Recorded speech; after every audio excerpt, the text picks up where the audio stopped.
responsibility, and transformation. The hard hat signifies a pivotal moment in your academic and professional journey. It marks your readiness to move from learning to doing, from designing on paper to building in the real world. I accept the symbols bestowed upon me today as reminders of my duty to serve with purpose and responsibility. So help me God. Congratulations.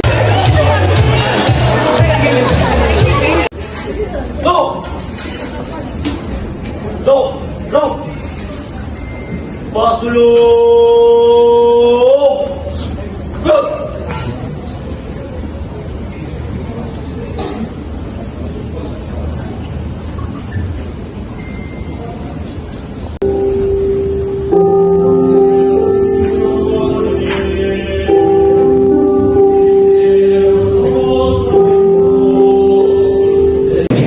I accept the symbols